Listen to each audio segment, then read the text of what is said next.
Yang terhormat, Kapolri. Petugas gabungan berhasil mengamankan 5 orang tersangka sindikat peredaran gelap narkotika jaringan internasional di perairan Laut Lamreh, Aceh Besar. Dari tangan tersangka yang berhasil dibekuk usai kejar-kejaran di perairan Aceh Besar, tim gabungan berhasil mengamankan narkotika jenis sabu seberat 57 kg yang diisi ke dalam beberapa karung terbungkus dalam kemasan bubuk teh Cina. 5 tersangka berinisial AH, P, RI, Y, dan N, beserta barang bukti diamankan setelah polisi mendalami informasi yang diterima dari masyarakat bahwa akan adanya pengiriman sabu dari Malaysia tujuan Aceh Besar dengan menggunakan boat.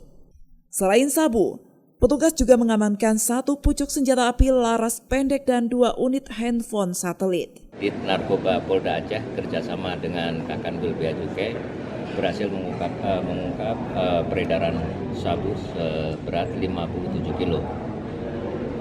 Kami berhasil mengungkap berdasarkan keterangan informasi dari masyarakat Aceh Besar bahwa akan ada turunnya tim sabu di wilayah perairan Aceh Besar.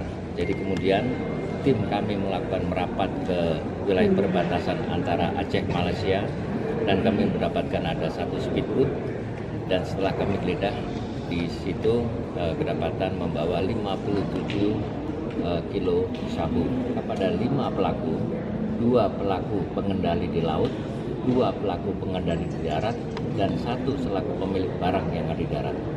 Ini bisa jarang-jarang kami ungkap ini alhamdulillah kami bisa mengungkap seluruh jaringan. Dari perbuatan tersebut, kelima tersangka diancam dengan pasal berlapis tentang narkotika dan Undang-Undang Darurat Senjata Api dan bahan peledak dengan ancaman terberat hukuman mati. Dari Banda Aceh, Lala Nurmala melaporkan untuk Puja TV Aceh.